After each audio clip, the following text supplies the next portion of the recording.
Assalamualaikum warahmatullahi wabarakatuh. Jamaah Maghribi dimanapun Anda berada, banyak sekali jamaah Maghribi yang bertanya pada saya amalan atau cara untuk menarik benda pusaka. Di kesempatan kali ini saya akan membahas tentang itu ya.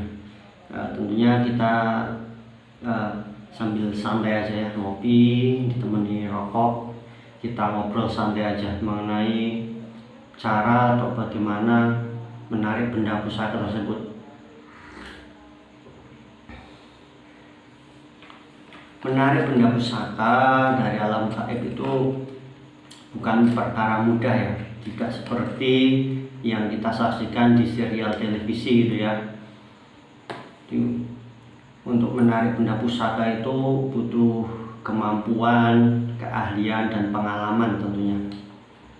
Karena menarik benda pusaka itu seperti kita mengambil benda, sesuatu benda dengan paksa.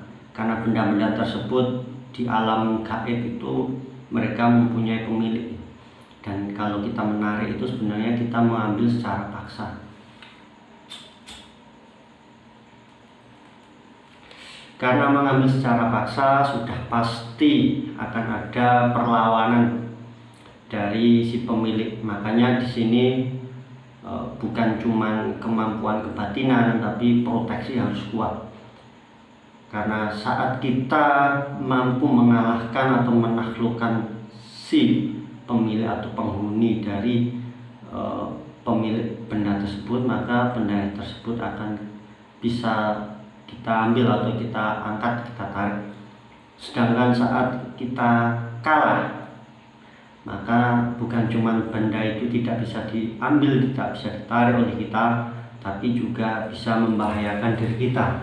Karena yang pemilik benda tersebut di alamnya pasti akan menyerang kita lah. Di sini makanya pentingnya proteksi dari serangan-serangan seperti itu. Secara garis besar, mengambil pusaka itu ada dua cara ya, yaitu cara pertama itu cara tayuhan, yang kedua cara amalan. Yang mana kedua cara itu punya kelebihan dan kekurangan masing-masing ya.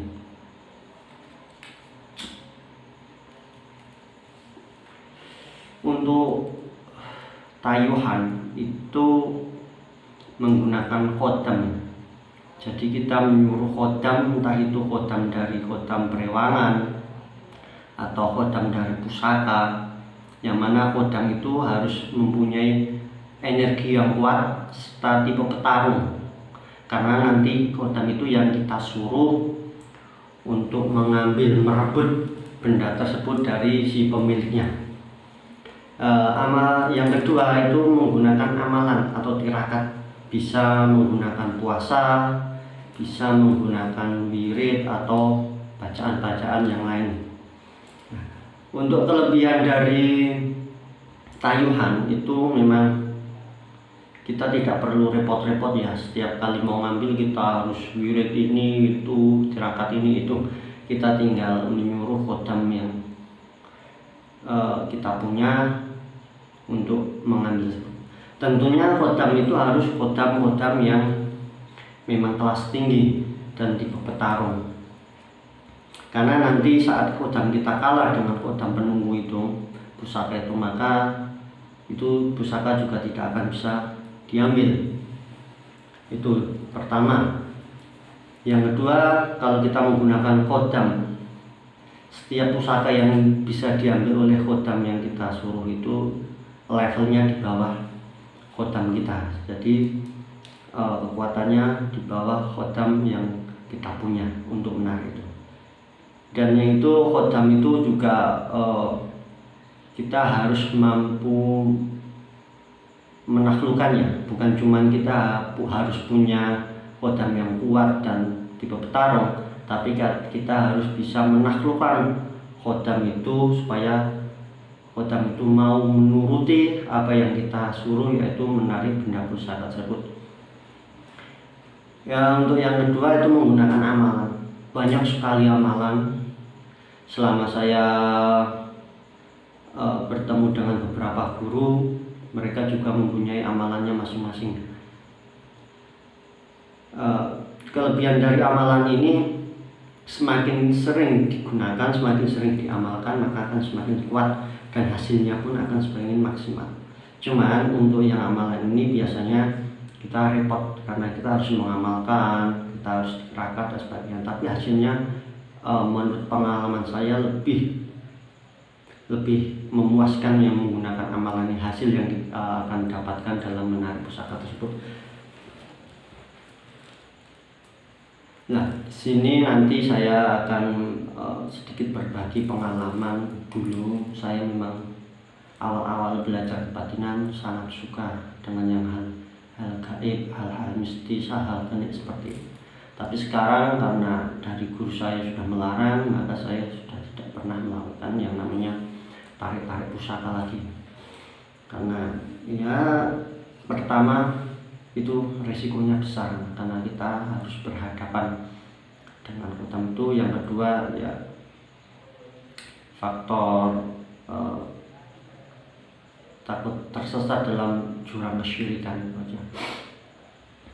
Nah, pengalaman saya dalam menggunakan amalan-amalan seperti itu, ada satu amalan yang sering saya gunakan dan menurut saya paling kuat dalam menghasilkan atau menarik benda tersebut. Amalannya apa? Saya menggunakan amalan Al-Ikhlas, Qul Huwallahu. Yang mana amalan itu kita puasai dulu 1 hari. Jadi Kamis siang saya puasa, malamnya nanti ke lokasi yang sudah kita deteksi dulu bahwa di situ memang ada benda pusakanya. Nah, nanti setelah malamnya kita datang ke situ, yang pertama tawasul, ya kan? Tapi sebelumnya bentengi dulu, kita proteksi dengan ayat kursi. Baca ayat kursi 7 kali untuk proteksi, perlindungan diri dari gangguan, dari serangan makhluk-makhluk atau khotam-khotam, jin-jin yang menunggu tempat situ. Selanjutnya setelah ayat kursi 7 kali, tawasul pertama, tawasul kepada Rasulullah Muhammad SAW. Tawasul kedua kepada malaikat muqarrabin. Yang ketiga tawasul kepada Syekh Abdul Qadir Jailani.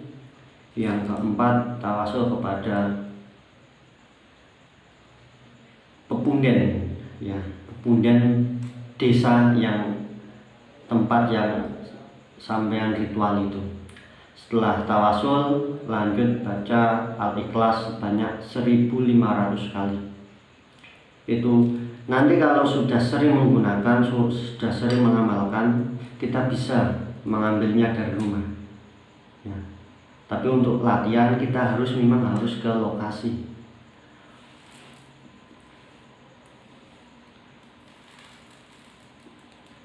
Nanti kalau kita sudah terbiasa, sudah mahir, sudah menguasai, kita bisa menanamnya dari rumah dengan cara kita ambil tanahnya sedikit aja, nggak apa-apa ya, 1 genggam tanah di lokasi itu. Puasanya tetap puasa 1 hari, malamnya wirid itu di kamar. Nah, insya Allah itu yang dulu saya amalkan dan alhamdulillah selama menggunakan amalan itu belum pernah meleset, maksudnya selalu dapat hasil gitu. Tapi memang untuk itu memang perlu hati-hati, dan untuk pemula saya anjurkan untuk didampingi oleh orang yang memang benar-benar paham dan tahu tentang hal kegaiban seperti itu. Adapun ada beberapa orang yang menemukan benda-benda gaib seperti akik, seperti keris itu dengan tanpa sengaja. Memang ada beberapa, itu biasanya itu punya karakteristik kecocokan antara khodam penunggu itu dengan orang yang menemukan itu, entah itu dari intuisi auranya atau apa, itu mungkin ada kecocokan. Kalau orang Jawa namanya pulung gitu ya. Jadi memang sering itu terjadi. Itu tapi tidak semua orang bisa menemukan seperti itu. Itu hanya orang-orang tertentu aja yang mempunyai kecocokan dengan kodam yang benda tersebut. Tentunya tetap hati-hati karena bermain kegaiban itu sangat berisiko tinggi. Tidak seperti yang dibayangkan oleh jamaah semuanya. Mungkin kita sudah sering melihat di TV kan adegan-adegan menarik benda pusaka bagaimana itu. Ya kalau kita melihat di TV pastinya di sana sudah banyak rekayasa. Saya tidak ingin mengatakan bahwa itu pembohongan, tapi ya kita tahu sendiri ya, acara-acara di TV pasti sudah ada settingan, entah itu settingan semuanya atau hanya sebagian, tapi tetap ada settingannya untuk lebih menarik acara tersebut. Oke, demikian pengalaman yang saya sampaikan. Di sini saya tidak ingin menggurui karena saya juga tidak bisa apa-apa. Saya hanya ingin berbagi. Sekali lagi saya ingin berbagi. Kalau memang ada salah tutur kata dari saya mohon maaf. Wassalamualaikum warahmatullahi wabarakatuh.